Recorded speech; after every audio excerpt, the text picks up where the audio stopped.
Hey there, I'm Jules, and you're watching Lupus Diaries.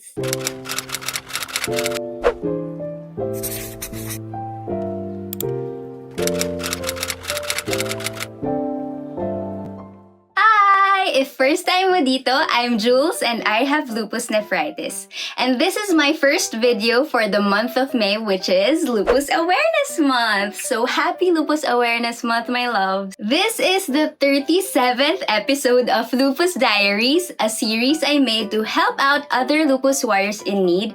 And marami pang nakapilang ibang episodes, so make sure to subscribe so you don't miss out on the new videos. If gusto nyo panoorin yung previous episodes, just click the link up here or check the description box below. Sabi ko nga, it's the month of May and coincidentally, May ako nagkaroon ng lupus. And napansin ko na during March, April, and May, dumadami tayong mga lupus warriors. That is because it's summertime and sobrang init and lumalabas yung ating mga flares and nadadiagnose sila as lupus.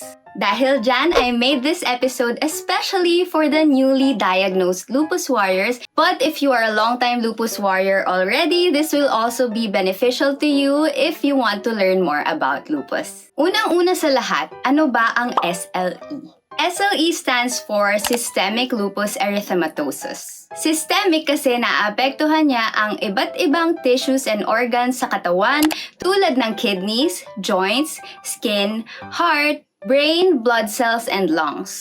Ang erythematosus naman ang tawag sa pamumula ng balat. Gaya dito! Grabe oh! Look at my face, it's so red!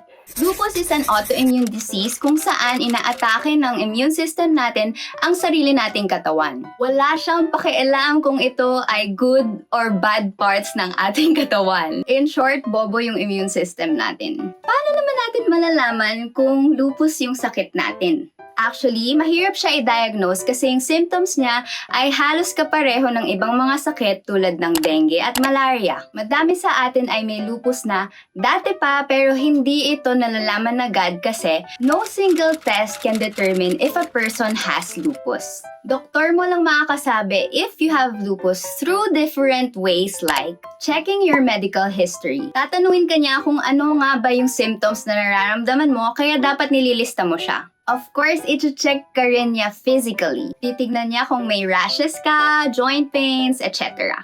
Also, yung family history mo. If you have any relatives who has lupus, your doctor will also ask you to get blood and urine tests. Important dito yung ANA test or yung anti-nuclear antibody test. Kasi most lupus warriors test positive for this. Pero hindi naman ibig sabihin na may lupus ka kaagad kapag positive ka dito. Kailangan pa rin siya sabayan ng iba pang blood test. Then, if you have symptoms sa skin or kidneys, pwede sila mag-request ng skin or kidney biopsy to check if there are signs of autoimmune disease. Ano naman ang sintomas or symptoms ng lupus? Always keep in mind that no two lupus warriors have the same set of symptoms. Iba-iba tayong lahat ng sintomas na nararamdaman. Symptoms can be mild o di gaanong malala tulad ng facial rash or headaches.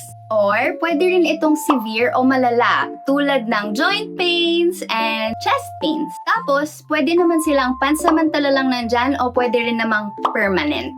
Yung mga mild symptoms na nararamdaman natin paminsan ay tinatawag na flares, yung nabanggit ko kanina. Ito yung symptoms na biglang lumalabas pero gumagaling din o nawawala. Ang mga common signs and symptoms ng lupus ay pagkapagod o fatigue, lagnat, sakit sa joints, butterfly rash sa muka, rashes sa katawan, sugat sa balat na lumalala kapag naaarawan, mga daliri na nagiging blue kapag nilalamig o nasistress, tapos sa paghinga, sakit sa dibdib, tuyo ng mga mata o dry eyes, sakit sa ulo o headaches, at pagkalito o pagkawala ng memorya. Wala talagang lunas para sa lupus pero may mga gamot na nakakapag-manage ng symptoms. Pero hindi pa rin mawawala ang lupus. Nakakaiwas lang ito sa flares and other health problems. There are many types of medicines pero depende sa kailangan natin yung bibigay ng doktor natin. Ano-ano yung mga gamot na to?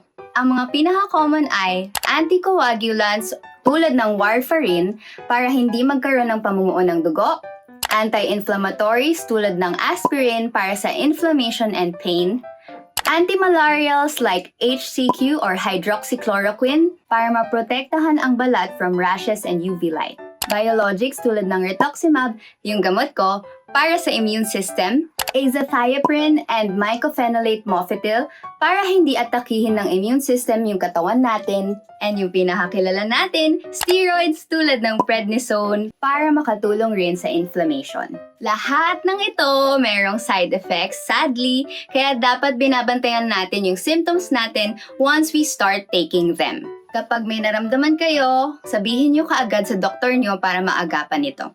Also, may mga gamot na bawal sa buntis kaya dapat pinaplano natin to. Let's talk about that in another video.